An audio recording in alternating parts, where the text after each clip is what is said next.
Morning, Sean. Morning, Matt.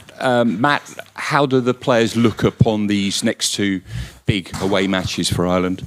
Yeah, huge games. Go a long way towards qualification, which is obviously the end goal, and obviously we want to qualify because we've got some games at the Aviva next summer. So we understand that these two games are maybe the most important games so far. A lot of speculation about your position. Are you able to tell us where you've been training the last couple of days? No. But I have been training, so we'll just see what happens. You haven't trained? I have been. You have been training. Okay, well, let's make the leap. The fact that you might be at left back, is that something you'd be happy to do? Yeah, of course. I've totally comfortable playing in that position. I played 2 seasons there for Wolves, 1.5 seasons maybe it was. So yeah, it'll be nothing new to me. So if that is the case, then yeah, I'll enjoy it and grab the opportunity with both arms. When did you actually last play left back? Probably about 3 years ago. Probably before Nuno was the manager that season. Probably and at the start of that season, probably more than anything. So it has been a while, but I guess we're professional and I'll be able to adapt. Is it very different? Right yeah, back? It is different. I know some people might think sometimes it's just right back, left back, it's just go over the other side, but positionally and things like that, there are differences. But like I said, we're professionals and I'm a professional, so I should be able to be good enough to adapt pretty quickly. Things have gone so well for you, obviously, for the Premier League. But has the last year been frustrating for you at international level? Oh, of course, you want to play as many games as you can. You want to come into camp and train and be involved in the game. So it can be frustrating when you're not involved. But I guess that's kind of international football. There's a lot of good players around, and you kind of got to wait your time, which is what I've been doing. Sean, talking of frustration, I suppose to miss the last set of matches was disappointing for you, and such a freak injury as well, wasn't it? Yeah. It was one of those things. I've wanted to kick the ball in training, so it hit me straight in the eye. Got a bit of a fright actually. I was probably blind in one eye for about a week, and then obviously you're at home, and that's what I was told. I was told to just rest for about 2 weeks, and obviously you're sitting in the house and you think about all these free things happening and all sorts of things going through my head. But yeah, it was frustrating to miss out on those 2 games, but happy to be back involved now. Been doing well of late, obviously with Preston. We're sitting 3rd in the league. So it's 2. Obviously, it's what Matt said, it's 2 big games for us this week, and we look forward to those. We don't know what's going to happen at the moment with David McGoldrick, but if he doesn't play, do you feel that the number 9 jersey is up for grabs amongst you strikers? Yeah, definitely. Obviously, Didsy, I think he's been our most consistent player since the gaffers came in. Obviously, got that big goal against Switzerland, and it's been obviously unfortunate to pick up an injury a couple of weeks ago. Obviously, he's touch and go for these 2 games, but obviously, there's me, Scotty, Colo, and Aaron Connolly coming in, so and obviously Callum Robinson. So. There's big shoes to fill there, obviously, if he doesn't make it, but all of us have been doing well and scoring goals at club level, so we'll be hoping up to, pick up that number 9 jersey. And in terms of the way David McGoldrick plays, do you think you're a similar style of centre forward or different? I would probably say that was probably slightly different. I like to be, peeling off the sides of the centre halves. Dizzy can do a bit of both. He can drop in and run in behind, and he's shown that in the past few games. But obviously, if I get the chance to impress the manager in training, or even step up for these few games, I'll be hoping up to step up to the level. And just finally, you mentioned Preston's wonderful start to the season. You've sort of been on the fringes, haven't you, in recent years? Do you feel there's something a little bit different this year, possibly? Yeah, it's my 3rd year now with Preston, and we've been thereabouts the last couple of seasons. First year we finished 7th. Last season we were there about 6 or 7 games towards the end of the season, and we tailed it off. But I'm really optimistic about this year. We've been very consistent, obviously at home. We haven't lost yet, and our away performances have stepped up a level. So so far so good, but it's early days yet. There's only about 11 games in, but we'll be obviously looking to continue our good form after the international break. Hi lads. Matt, you just mentioned there that you haven't played left back in about 3 years. Is that a concern or a worry at all for yourself going into this game? No, it's not. For me, I'm not concerned by that. Like I've mentioned, that I know that I'll be able to adapt to it, and if that is the case, then it shouldn't really be a problem, and I should be able to play just almost as well as I can on the other side. Where do you see your role in this team going forward? Because Mick came out after the Gibraltar game and said, look, Doherty on the right midfield didn't work. It's not going to happen again. Do you think that you should have a starting place in this team? No, I don't think anybody should be guaranteed to start. You have to obviously play well at club level. You have to come in. You have to train well, and it's international football, so it's going to be difficult to get a spot in the team. Obviously, everybody wants to play, but you've got to respect the manager and whatever decision that he makes. How would you assess your own form the last couple of months? I know it's been kind of stop-start. I got injured in the first week pre-season, and then I came back right at the start of the season. But I was still injured really. My injury's kind of only just clearing up now, so I've been playing for a while, not at 100%, probably at like 60 to 70%, which in the position that I play, I kind of need to be playing at 100%. So my form-wise has kind of been slow progress, and kind of the last couple of weeks when we played Watford and we played Besiktas away is kind of where I've started to really feel good again with my knee, and now I'm kind of almost at 100%. So there'll be no excuses in terms of my fitness or anything like that. I'm starting to feel really good again. Have you chatted to Mick about potentially starting in midfield again since the Gibraltar game, when he said that it's not going to happen? Have you discussed your role in the team at all? No, that's not been talked about again. After that game, we kind of had a little discussion that it didn't really work.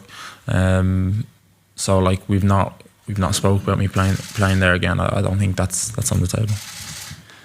Sean, it's been kind of stop-start for you two in a green jersey. When you look back in the last few games, do you feel that the game against Gibraltar was perhaps an opportunity missed for yourself, perhaps?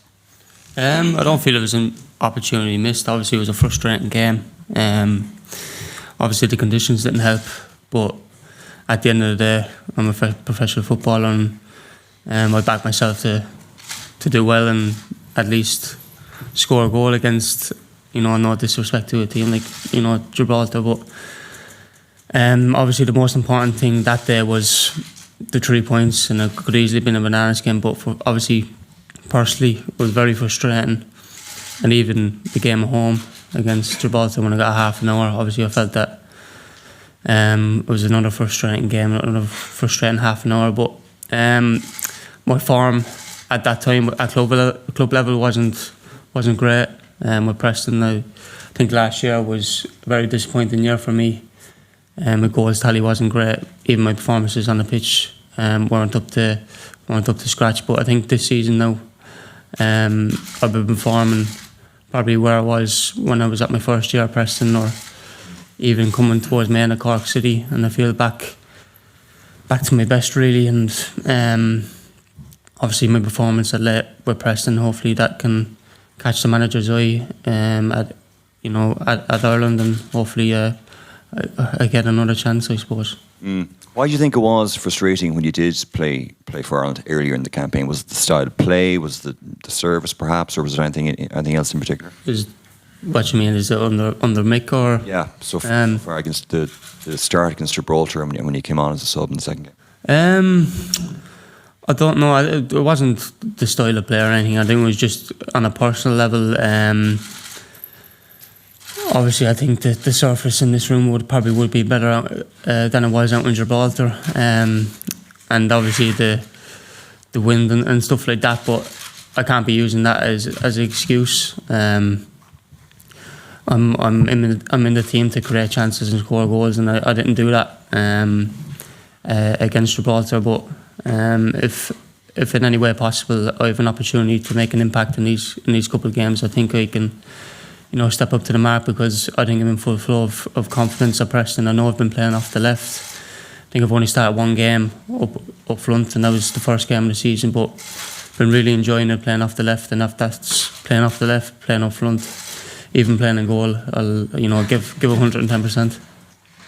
Got a nice bit of competition for places as well up top. Where do you see yourself in the pecking order there? I think, as I mentioned, the strikers at the moment, all of us are scoring goals, playing well. Obviously, I feel like me, myself, and Aaron are, even seeing him in training, we're quite similar, quite similar size, stature, and the way we play. I know he's done brilliant so far this season at Brighton. We were actually watching the game against Tottenham in the changing room right before our game against Barnsley, and the way he turned the Tottenham defenders inside, it was a joy to watch. And obviously Callum Robinson, Scotty, Colo, they're all doing well at the moment, so it's good to bring that competitive edge into training and wanting to do better in training against your teammates, so it's a good thing to have. Matt, can I ask, do you see your versatility as an asset or a curse, in as much as that a manager can move you around almost at will?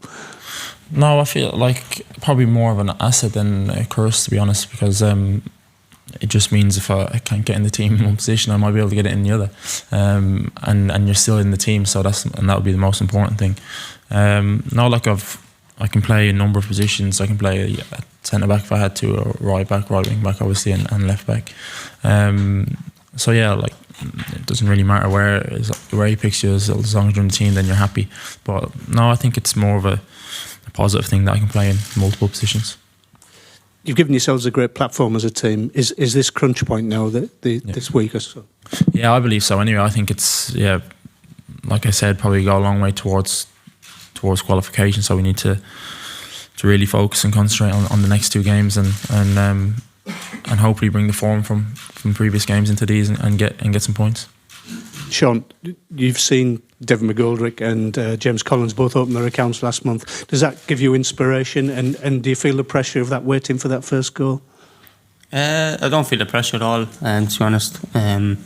Obviously it makes you want to obviously open your account and obviously make that dream come true and score for your country. But as I mentioned before, it's been frustrating, obviously not getting that first goal and performing well when given a chance, but obviously there'll be no better time to get it in these next two games, and hopefully I can get that chance. Sean, have you spoken to Robbie Keane about that, and has he been giving you much coaching there in the setup? Yeah, massively. I think I've been involved now in 3 international setups with Robbie, and even in training. For example, even yesterday after training, we stayed out for 15 minutes, and he was telling me obviously 80-90% of his goals are scored within the box, 1 touch, 2 touches, and that's something that I aspire to, and hopefully I can do better on. I've scored 3 goals this season. No, I'm playing off the left, but even just giving me tips here and there can only make me better. You've set up 3 goals as well. Is that something else that you feel you're learning? Is that sometimes when the chance or the opportunity might be gone for you, but that you could be in a position to set up a teammate? Yeah, definitely. Especially when you're playing off the left, you're there not to just score goals, but to help your teammates and make assists. And which I've done that in I think it's 8 games that I've played this season. It's all been going well. Obviously, I think we're the top goal scorers in the championship this season, with probably the fewest chances created. But it's obviously I want to hit at least. I don't normally give myself goals at the start of the season, but I want to at least get 15 goals this season, and that's a marker I've set myself at the start of the season. And I think of 30 odd games left to reach that goal, and as I said there, it's been looking good so far. Matt, I suppose maybe some people are looking from the perspective that it could be a weakness. We have a right back playing a left back, but how much of a weapon could it be that you could be a real threat to an opposition defence coming in off the left on your right foot and really causing some damage to their defence?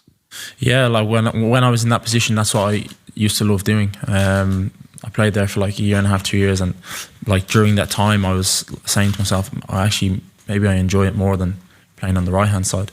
Obviously, my mind changed once I went back to the right hand side and realised that was better. But like going forward, I think my assists and goals were at Wolves at the time were still maybe one of the higher ones in the team. We're still up, and yeah, you can cut in, you can do many things. You can do long field passes. You can obviously shoot. You can play 1-2s around corners, and they always think you're going to go inside, which makes you able to go down the line as well. So yeah, look, going forward will be. I enjoy it going forward from the left hand side. It kind of opens the game up, and it would be something that I would like doing. Yeah. And the thing is, if you do start at left back, you're going to have to very quickly build up a relationship with whoever it is playing ahead of you. How important is that in the training this week? Yeah, look, and people playing beside me also. If I do play there, then yeah. But like I said, like we'll kind of just we'll be able to do it. That won't be an issue. We'll be able to build up relationships pretty quickly, and I don't see that being a problem. Hi Matt, just one question from me. You mentioned earlier about there are a lot of positional differences between switching from right to left. It's just not a matter of just swapping positions. Can you maybe explain those differences and challenges, maybe from a defensive point of view, a little bit clearer to people who don't understand, like me? Just like I said, positionally, like if I'm on the right hand side, you just automatically kind of know where you're meant to be. If you're meant to be a little bit higher, if you're meant to be a little bit deeper. Going over to the left hand side, everything is just, it feels a little bit off. You might be too high at times. You might be too close to your centre back at times. Going forward, the only issue is really, there's no real issue. You just can kind of cut in and do what you want, and the same you can do it on the right hand side. It's just more defensively, I would say, and positionally might take a couple of minutes to get used to, but that's it. It shouldn't take any longer than that, and it shouldn't really cause too much of a problem. Yeah, that you'll be playing alongside a left-sided centre back that you're probably not used to playing with. Is that a challenge as well in terms of settling into that position, or again, will it just be a few minutes of? No, like we don't play together that often in international football anyway. So like that shouldn't be a problem. If that is the case, good players all in the team, so we should be able to adapt. Thanks, lads. Lads, Alan Brown talked yesterday about the difficulty of actually breaking into the international team. Obviously, with the couple of injuries that there are in the squad this week, do you feel that once you get into the international team that you can then hold your positions for both of you? That question, do you feel like it's a position you can hold, or is it really a case of holding the position while the other players are injured? Well, it's not easy to break into the international team, that's for sure. And I guess you never expected it to be, but no. Once you get in, you want to do the best that you can, and I guess if you do well enough, you might kind of hold your place, but that's not always the case. It could be a case of whoever plays, someone might come straight back in after. I don't know, so we'll just have to kind of wait and see. But when you do play, you got to make sure that you play well to give manager a choice to make. Seani? Yeah. Obviously what Matt said there, maintain your club level performances as well is obviously key. No, you don't have to just come into the international setup and do well and expect to play the next game. You need to obviously be doing well at club level, and it's obviously good going into training and having that competitive edge. You know, as I mentioned earlier, with maybe Digi, you know, touch and go. You want them to impress the manager and catch his eye in training with glimpses, and obviously that's what I'll be looking to do in the next couple of days. Just one final one, Matt. In terms of, you've talked a lot about, Stephen, about going attacking, getting forward. What about the Georgians attacking? You know, where are they dangerous? They obviously nearly scored a late one against Denmark. What do they look like? We've actually not watched that much video of them yet, but I'm sure we will kind of in the next few days. But Georgia, they play some good stuff. Their home record is quite good. So like we know it's going to be extremely difficult game, especially in their ground. So I guess the next couple of days we'll kind of do a bit more homework on them and see what their strengths and weaknesses are, and try and exploit them.